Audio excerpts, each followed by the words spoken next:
Nobody cares. Nobody's coming to save you. Welcome. It is June 15th,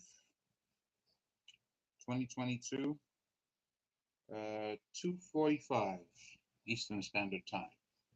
This is part three of this, I guess, study I would say that I'm doing. So just to go over a little bit, part one was you're in dysfunction because you don't know who you are, you don't know where you're from. Part two kind of rehashed some of those points and spoke about, you know, what the basis of once you find that out, who you are from, well, what's next, and, what you do as a people, what beliefs you adhere to. So this part three,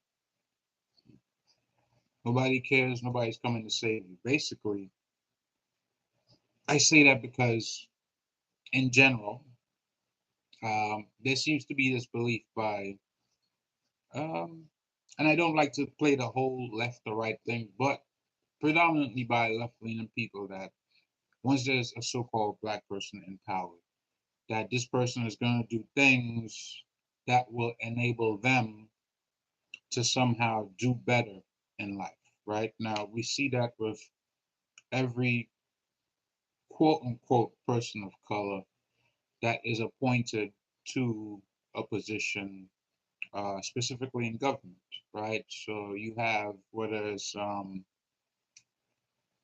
president, uh, the VP position now, Supreme Court in New York, I think the DA, right? Chicago, the chief of police, right? All these different positions where people of color, and I say people of color because it's, I guess it's sort of a better term than using black because I don't really like to use black. This, this screen is black. This charger is black. So I don't like using that term when it refers to our people, generally speaking. I mean, I will use it in necessary context, but I don't like to. None of these people that have come into power in these jobs have provided any service for the public in general, right? So the president comes in, everybody's excited, everybody's waiting on him to, you know, do something that all of us can see doesn't happen. Does another term, still doesn't happen, but he does take a stand for a completely different set of people. Now, mind you, I don't care what people do. I mean, I really don't. Um, Speaking from the perspective as a man, but also as a father, like my primary concern, apart from myself, my well-being, is my children. So I don't really care what people do. You know what I mean? You do whatever you want to do when you're in that casket. Um, I'm not going to be there for you. I have nothing to say on your behalf once you set foot in that hole. There's nothing I can say or do that'll be of any benefit of you. So everybody comes to an end eventually, and I can offer you no reprieve. You know what I mean? So, that's why I say, let everybody do what they want to do. You give people the right information, but inevitably as adults, you're going to do what you do. Now, that's the key part as adults, right? So we have had people in the past of some notoriety that did, um, some commendable things for Black people. Marcus Garvey being one of them, Malcolm X, um, the brother that's the Black Panther, what's his name? Oh, geez, Fred Hampton, right? So these people, they were in public, not public office, but they had a public profile or public persona, and they went out there and they actually did the work, you know. Um, However, those who are actually in public office where they have the ability to influence policy, you don't see these things happening, right? And this is why I say nobody cares, nobody's going to help you. Even the president, when I say president, I'm talking about obviously Obama. He made a speech to that effect like, nobody cares about your struggle, nobody's going to give you a handout.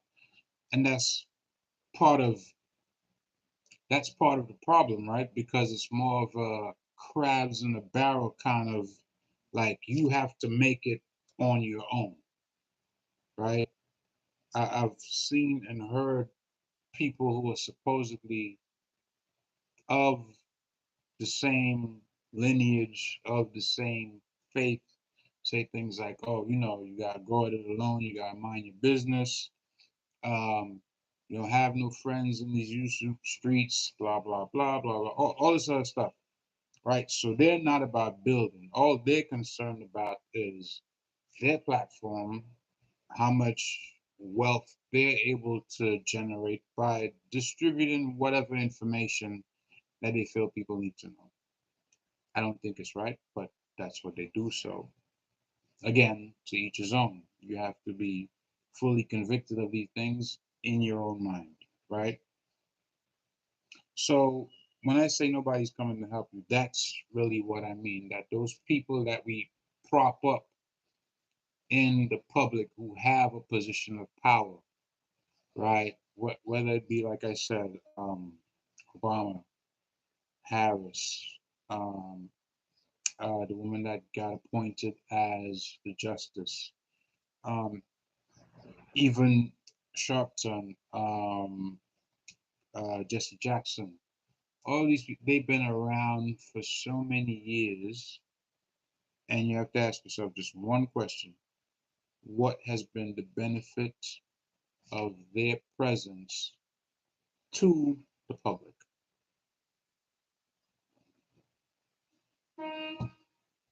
If you can answer that question and show and prove that there was a benefit, then there's your answer. Now, if you can't answer it and you can't see where the benefit was reaped, then we have a problem. Because then that person is not really a leader like they purport to be or people hold them up to be. They're just there to garner, wealth and accumulate things for themselves and, whoever's closest to them, that kind of way.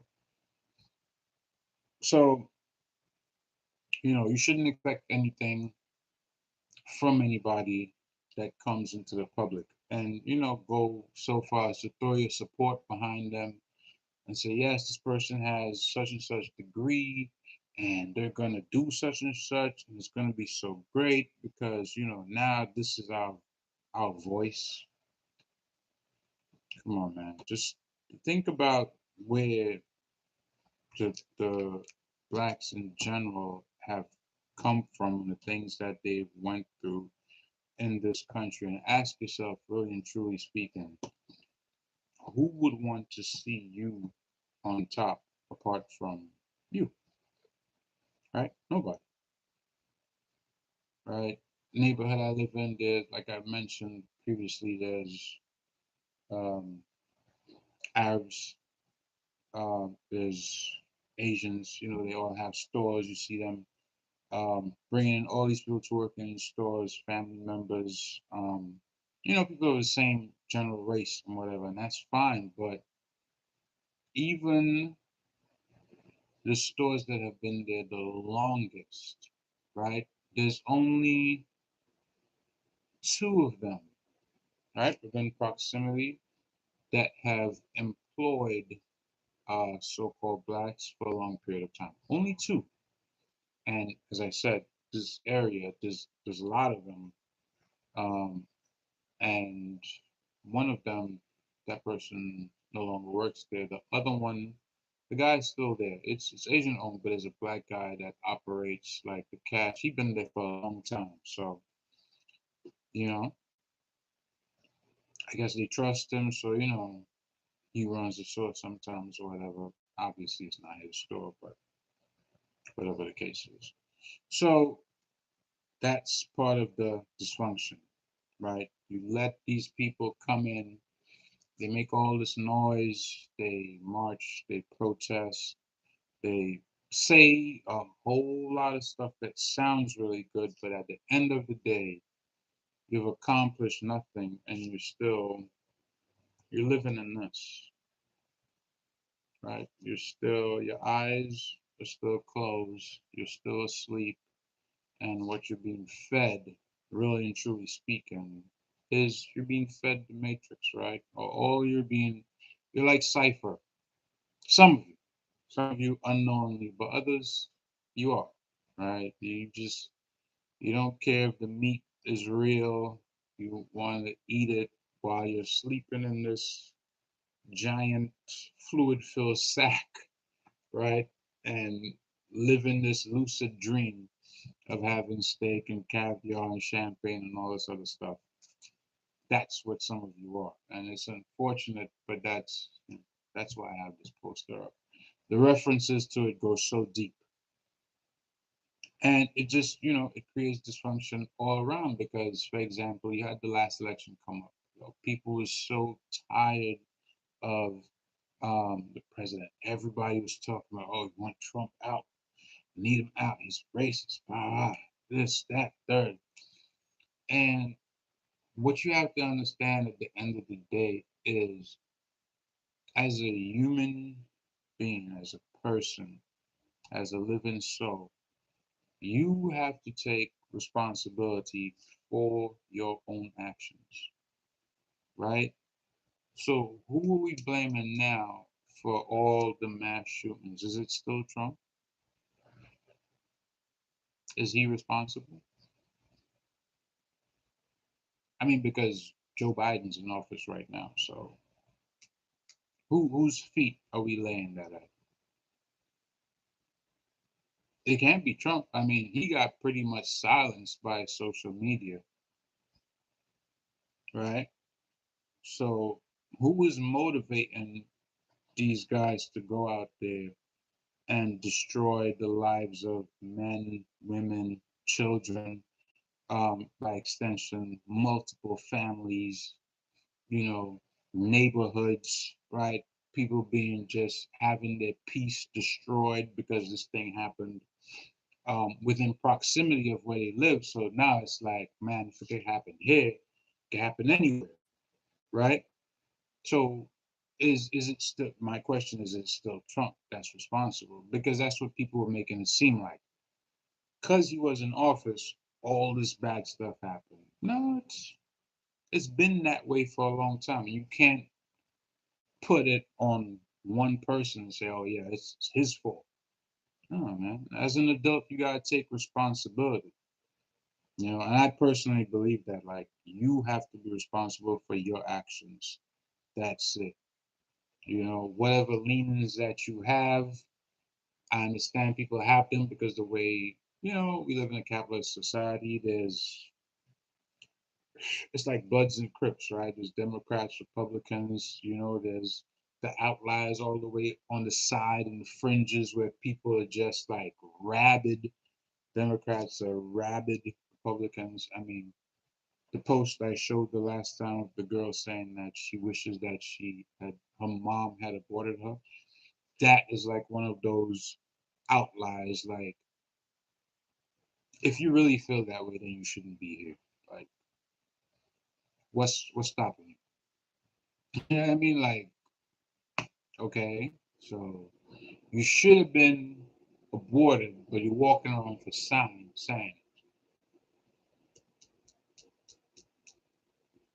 it hasn't crossed your mind. It just goes to show you how people are so like destroyed in their mind, right? And even that leads to dysfunction because, when it comes to like fashion and all this other stuff, yeah, people tend to want to trend after hip hop artists, entertainers, etc. With the gaudy jewelry, the flashy cars. You see white guys doing it now. Before they would be satisfied with just, the good old American muscle car. Now it has to have you know, leather seats with lights in it. It has to have a wide body kit, grounding effect spoilers. It has to have the big wheels with the white wall tires. You know, they wear the same kind of clothes, whether it be designer clothing, you know, it's the most expensive stuff, or just the style, like whether it be the grunge look from Kanye or Louis Vuitton, and this and that, Fendi. You see people that are, you know, even Middle Eastern people that are into our culture, Asian, and you know, we drive a lot of those markets. Yet, where's the ownership? We don't have ownership of anything. Um, but circling back to the point, you know, all of this, it creates dysfunction because, you know, you think that things are going to change. And the more you think that, the more it's going to stay the same. And I think that would be one of the key things as a parent that you have to explain to your children. You know, get them interested in doing things from an early age. What if not, I wouldn't say just gaming, but if they want to have an online presence, encourage them to do it from young. You know, whether they want to play video games and upload it and share the content with their friends, you know, create a following. Um, whether they like the outdoors, they're into sports, you know, upload videos of their athleticism, different things like that, because eventually these, you know, these little channels that they have, they're going to grow and they can actually generate revenue from them. You know, if they like to work with their hands, computers, um, robotics, whatever it is, they can showcase their talents. You have the ability to do that now. You know, share it. You as the parent, obviously, you need to have parental control, but there's different things you can do. You know, during the summer, there's usually kids like out there selling waters and different things like that. You know, get them industrious. You know, if you live out in the suburbs, you know, have them, you know, start up a little business, go cut grass and, you know, things like that. Like, you don't want them just relying on a job, because that's what it comes to when I say nobody's gonna help you, nobody cares. Like, in reality, you're gonna have to trade your money for time, your time for money. I did that for years. At the end of which the company can just fire you, you lose everything, 401k, seniority, all that stuff, if they fire you under some sort of false justification, like you did this with this new guideline, we don't approve it, so you're canned. That's it. You're out, right? And then you have to try. If you have money, of course, you get an attorney. But then if you had that kind of money, you probably wouldn't be in that job anyways. So kind of, you know, I have a similar situation like that going on right now, and it's crazy. You know, you put your time and effort into something, nobody cares. Like, you're gone just like that, canned. You know, and they'll even deny you getting unemployment, all those things. And that's why to I go back to the last time I made a video, the last video. When you get into a relationship, you start in a business with that person. Like, all your energy, your efforts, they have to come together to create something that you can leave behind. You know, a lot of people like things now for now. You know, everybody want to shine now, everybody want to do this now, and they're not thinking about later. Obviously, it was all like that, right? Even though some of us had parents that taught us better, um, once we got fully into, you know, engrossed in working, making money, seeing money, we were just like, bump that, you know. I want this now. I want the BMW now. And then when you get the BMW, you got to get the rims. You have to have the engine tuned. You got to get the sound system. So, you know, you just keep on throwing money at things instead of like doing what you're really supposed to do. Put it in the stock market, invest in ETFs, Um, learn about long-term investing.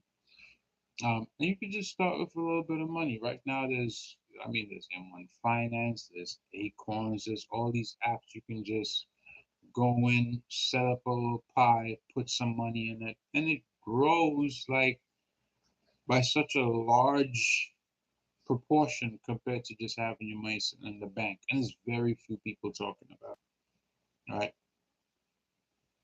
Get a life insurance policy. Get one for you, get one for your spouse. Anything happens to you, kids are taken care of, it's taken care of. They don't have to lift a finger. A lot of people don't do that, and that's another reason for the dysfunction. Something happens, then everybody's scrambling, trying to get money. You have to borrow.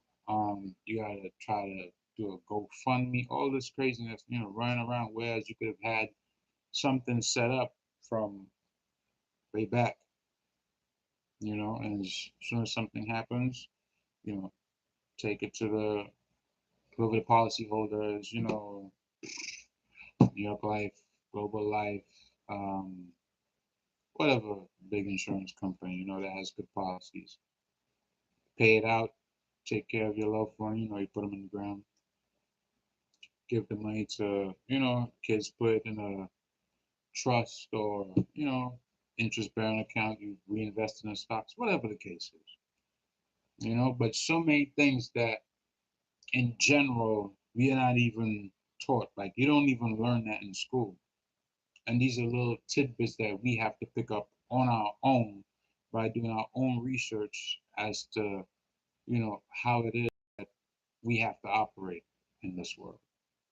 And that, as I said, creates its own set of dysfunction because if you're getting money and all you know about is expensive cars and accessories and expensive clothes, and you're not told, hey, get a piece of land, um, build a house, or purchase a house, put it in an LLC or an S corp, set up a trust for your kids, college funds, all this other stuff.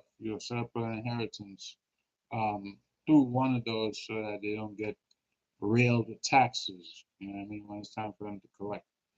All these different things that average person is just clueless about. All right. And then you see the white counterparts or the Asian counterparts, they have that ability to pass wealth down, and like the children know, and like, yeah, I'm gonna collect this from a certain age and blah blah, and I have this set up, and they have this college fund set up, and we're not there, right? So nobody's gonna do it for you. You have to research, do it yourself. You can start small, especially if you're young and you're viewing this. Like, you don't even need a lot of money to start, man. You can start investing $50 a month, or depending on what your pay is, $50 a week. You know, and if you're not working, once you do get hired, that should be a goal. Instead of saving that money in the bank, put it into something that's going to make you 8 to 10%. A bunch of ETFs in the stock market. I know stocks are down, but crypto is down also. So when the market is down, that is when you buy. Okay, I've learned that over the years. Like, I could have been investing 20 years ago. I didn't, but I could have been. In that all the recession, I would have been covered in money right now. I'd have just been on camera just doing this, throwing money in. Hey, look what I made. Look what I made from investing. All right, but I didn't, obviously. I did not have the knowledge at the time. Um, because I didn't do finances in college. I was more on the medical side of things. But when you know better, you do better, and you also give that wealth of information to others. You don't keep it for yourself; you pass it on. So that's what I'm trying to do right now. Hopefully, somebody sees this video, they get something out of it, they hear a few things that might resonate with them. They can do their own research and, apply some of the things that I said. So um, I have a few of those things that I was talking about on the list the last time. I know I have more, but I cannot find the book that I wrote them down in because it was so long ago. But the few that I can remember, I am going to get back and do another video, and I'm gonna like give the name of the film, like the name and the timestamp, so you can look at it for yourself and see it. Like, especially if you have, I guess, Netflix or Amazon, you should be. Oh, I mean, there might be clips on YouTube, maybe, I don't know, but I'll provide a short list, at least 3 or 4. I think I have like 4 right now that you can look at, and the message is right there when you look at it or when you hear it. Um, so yeah, I'll definitely do that. Definitely like the video. Comment, I got a good comment the last time. I'm trying to go slow, trying to ease people in, with these sort of short videos. Hopefully keep it under 30 minutes. And then come to a reveal at the end. So, you put each video in context from where you start, the next step, the next step, and then the next step.